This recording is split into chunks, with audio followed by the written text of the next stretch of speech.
सोचिए एक ऐसी जमीन जहां बच्चों की पहली आवाज ललबाई नहीं बल्कि सायरन्स होती है, जहां यूथ अपने फ्यूचर के सपने नहीं बल्कि रबल और डिस्ट्रक्शन के बीच जीते हैं, जहां फैमिलीज अपनी सुबह इस डर के साथ शुरू करती हैं कि शायद शाम तक घर बचेगा या नहीं। यह कोई कहानी नहीं बल्कि गाजा की हार्श रियलिटी है।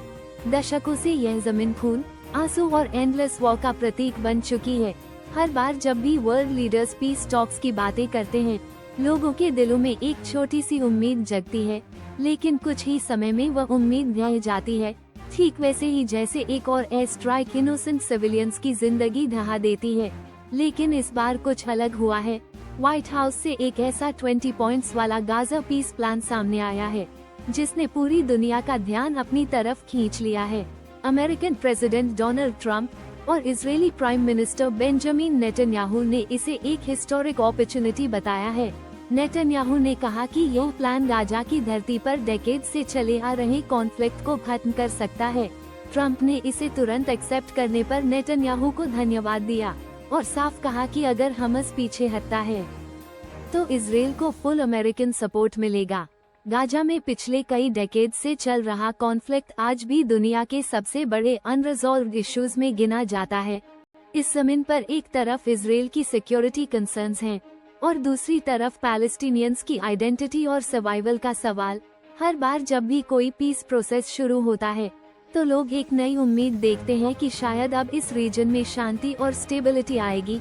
हाल ही में जो डेवलपमेंट सामने आया है उसने एक बार फिर लोगों की उम्मीदें जगाई हैं।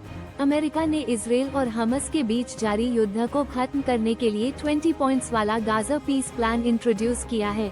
इस प्लान को व्हाइट हाउस में ऑफिशियली अनाउंस किया गया, जहां अमेरिकन प्रेसिडेंट डोनाल्ड ट्रंप और Israeli prime minister Benjamin Netanyahu ने इसे मिलकर दुनिया के सामने रखा। नेतन्याहू ने इसे एक परफेक्ट प्लान बताया और कहा कि यह गाजा की धरती पर चल रहे एंडलेस वॉर को खत्म करने की दिशा में सबसे बड़ा कदम साबित होगा।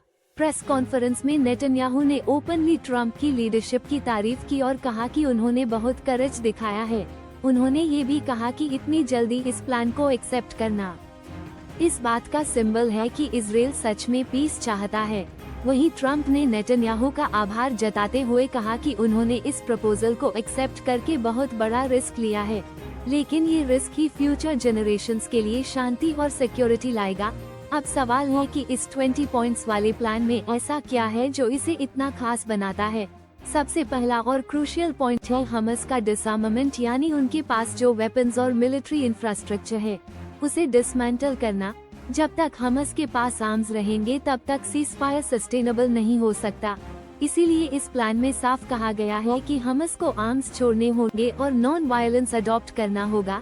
दूसरा बड़ा पॉइंट है इजरायली सोल्जर्स की विड्रॉयल। गाजा में लंबे समय से इजरायली मिलिट्री प्रेजेंस एक सेंसिटिव इशू रहा है। इस प्लान में कहा गया है कि जैसे ही सीजफायर लागू होगा, इजरायली ट्रूप्स वापस चले जाएंगे। इससे पैलेस्टीनियंस को यह मैसेज जाएगा कि इजरायल जेन्युइनली पीस चाहता है और ऑक्यूपेशन को खत्म करने के लिए तैयार है। तीसरा मेजर पॉइंट है हॉस्टेजेस का रिटर्न। इस डील में कहा गया है कि एग्रीमेंट साइन होने के 72 आवर्स के अंदर सभी हॉस्टेजेस को वापस कर दिया जाएगा। इसमें बोथ अलाइव और डेड हॉस्टेजेस शामिल हैं। इसके बदले इजरायल ने प्रॉमिस किया है कि वह 250 ऐसे प्रिजनर्स को रिलीज करेगा जिन्हें लाइफ इम्प्रिजनमेंट मिला है और 1700 ऐसे प्रिजनर्स को भी छोड़ेगा जिन्हें अक्टूबर 7, 2003 के बाद अरेस्ट किया गया था। इजरायल ने ये भी अनाउंस किया है कि हर एक हॉस्टेज के बदले 15 पैलेस्टीनियंस को रिलीज किया जाएगा। ये स्टेप सिर्फ सिंबॉलिक नहीं बल्कि प्रैक्टिकल भी हैं। फैमिलीज जो सालों से अपने लव्ड वंस की वापसी का इंतजार कर रही हैं, उनके लिए यह एक इमोशनल रिलीफ होगा। वहीं दूसरी तरफ पैलेस्टीनियन फैमिलीज भी अपने लोगों को वापस देख पाएंगी। ये ट्रस्ट बिल्डिंग का पहला स्टेप हो सकता है। प्लान में रिकंस्ट्रक्शन पर बहुत जोर दिया गया है। गाजा का इंफ्रास्ट्रक्चर लगातार बॉम्बार्डमेंट्स और कॉन्फ्लिक्ट्स की वजह से कोलैप्स हो चुका है। Schools, hospitals, electricity supply, water system और ट्रांसपोर्ट सब तबाह हो चुके हैं। Millions of people basic facilities के बिना स्ट्रगल कर रहे हैं। इसीलिए इस प्लान में कहा गया है कि रिकंस्ट्रक्शन टॉप प्रायोरिटी होगी। Electricity, fuel, health sector, food production, debris removal और रोड कनेक्टिविटी रिस्टोर करने के लिए इमीडिएट स्टेप्स लिए जाएंगे। एक और इम्पोर्टेंट एस्पेक्ट ये है कि हमास मेंबर्स जो आर्म्स छोड़ देंगे और वायलेंस छोड़कर पीस ओथ लेंगे, उन्हें पार्डन कर दिया जाएगा। अगर कोई गाजा छोड़ना चाहता है तो उसे सेफ एग्जिट दिया जाएगा। यह मैसेज देने के लिए कि वॉर के बजाय रेकन्सिलिएशन और रिहेबिलिटेशन पॉसिबल है। गवर्नेंस के लिए भी इंटरनेशनल स्टैंडर्ड्स फॉलो करने की बात कही गई है। इन्वेस्टमेंट को अट्रैक्ट करने के लिए गाजा में एक स्पेशल ट्रेड हब बनाया जाएगा। इसमें फेवरेबल टैरिफ्स और मार्केट एक्सेस दिया जाएगा ताकि लोकल इकोनॉमी रिवाइव हो सके। इससे एम्प्लॉयमेंट अपॉर्चुनिटीज पैदा होंगी और लोगों को रेडिकलाइजेशन से दूर रखने में मदद मिलेगी। प्लान ये भी कहता है कि जैसे ही रिफॉर्म्स पूरे होंगे, पैलेस्टीनियंस पूरी तरह से पॉलिटिकल और सिक्योरिटी रिस्पॉन्सिबिलिटीज अपने हाथ में ले लेंगे। इसका मतलब है कि ग्रेजुअली गाजा सेल्फ गवर्निंग बन जाएगा। ये पैलेस्टीनियंस के लिए एक मौका है कि वे अपनी डेस्टिनी खुद डिफाइन करें और ग्लोबल कम्युनिटी को दिखाएं कि वे मैच्योर और रिस्पॉन्सिबल गवर्नेंस के लिए तैयार हैं। अब बात आती है हमास की रिस्पॉन्स की। अभी तक हमास की तरफ से कोई क्लियर रिएक्शन सामने नहीं आया है।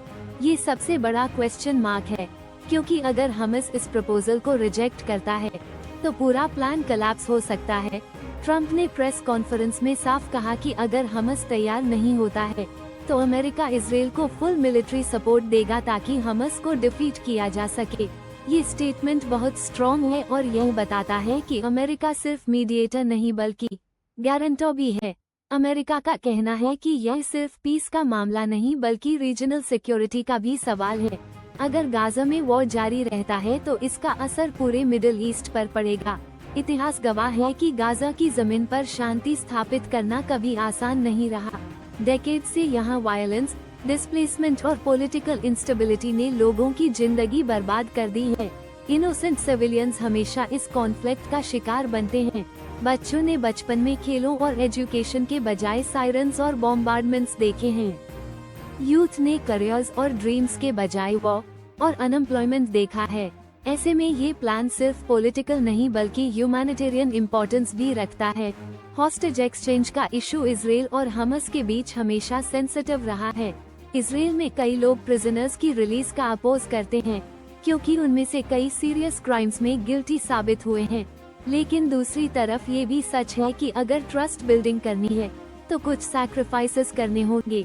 यही डिप्लोमेसी का सबसे बड़ा चैलेंज है। प्लान में एजुकेशन और हेल्थ केयर को भी इमीडिएट प्रायोरिटी दी गई है। गाजा में एजुकेशन सिस्टम कोलैप्स हो चुका है। चिल्ड्रन प्रॉपर स्कूल्स और टीचर्स के बिना हैं। हेल्थ केयर में हॉस्पिटल्स डिस्ट्रॉयड हैं और मेडिसिन की शॉर्टेज है। अगर ये दोनों सेक्टर्स रिवाइव नहीं होते तो सोसाइटी फिर से रेडिकलाइजेशन की तरफ जा सकती है। इसीलिए इंटरनेशनल एड एजेंसीज और एनजीओज को इन्वॉल्व करने की बात प्लान में क्लियरली लिखी गई है। सीजफायर सबसे क्रिटिकल एलिमेंट है। हिस्ट्री में कई बार सीजफायर्स हुए लेकिन कुछ ही दिनों में टूट गए। इस बार फर्क सिर्फ इतना है कि सीजफायर के साथ साथ रिकंस्ट्रक्शन, गवर्नेंस और इकोनॉमिक रिवाइवल की बातें भी की गई हैं। इसका मतलब ये है कि सिर्फ गन साइलेंस नहीं होगी बल्कि पीपल को नॉर्मल लाइफ जीने का मौका भी मिलेगा। स्पेशल ट्रेड हब का आइडिया बहुत फ्यूचरिस्टिक है। गाजा हमेशा आइसोलेशन और ब्लॉकेड का शिकार रहा है। अगर इसे प्रॉपर मार्केट एक्सेस और टैरिफ बेनिफिट्स मिलते हैं तो इंडस्ट्रीज और स्मॉल बिजनेसेस को नई लाइफ मिलेगी। इससे यूथ को जॉब्स मिलेंगी और उन्हें वॉर के बजाय ग्रोथ की तरफ फोकस करने का चांस मिलेगा। इंटरनेशनल कम्युनिटी भी इस बार सीरियस दिख रही है। यूनाइटेड नेशंस और यूरोपियन यूनियन जैसे ऑर्गेनाइजेशंस ने कहा है कि वे रिकंस्ट्रक्शन और ह्यूमैनिटेरियन सपोर्ट के लिए रिसोर्सेज प्रोवाइड करेंगे। अरब कंट्रीज भी इस प्लान को क्लोजली ऑब्जर्व कर रहे हैं। अगर यह सक्सीड होता है तो पूरे मिडिल ईस्ट में कोऑपरेशन और स्टेबिलिटी की नई शुरुआत हो सकती है। लेकिन चैलेंजेस भी कम नहीं हैं। हमास और इजराइल के बीच डेकेड्स का मिसट्रस्ट है। दोनों साइड्स ने एक दूसरे के खिलाफ बहुत एट्रोसिटीज देखी हैं। एक जनरेशन ने सिर्फ हेट और कॉन्फ्लिक्ट देखा है। इसे ओवरनाइट बदलना आसान नहीं होगा, लेकिन अगर दोनों साइड्स जेन्युइनली कमिटमेंट दिखाएं तो यह संभव है। इस प्लान की खासियत यह है कि इसमें सिर्फ सीजफायर की बात नहीं बल्कि लॉन्ग टर्म डेवलपमेंट और गवर्नेंस को भी शामिल किया गया है। इससे लोगों को लगेगा कि उनके पास फ्यूचर है और वो ही एकमात्र ऑप्शन नहीं है। अगर यह प्लान सक्सीड होता है तो इसका असर सिर्फ गाजा या इसराइल तक सीमित नहीं रहेगा। मिडिल ईस्ट के बाकी कंट्रीज में भी पीस और स्टेबिलिटी आएगी। ट्रेड, टूरिज्म और रीजनल कोऑपरेशन को बूस्ट मिलेगा। सबसे बड़ी उम्मीद यही है कि इनोसेंट सिविलियंस को राहत मिले, जिन्होंने अपने परिवार, घर और ड्रीम्स खो दिए हैं, वे फिर से नॉर्मल लाइफ जी सकें। ये प्लान उनके लिए एक नई रोशनी बन सकता है।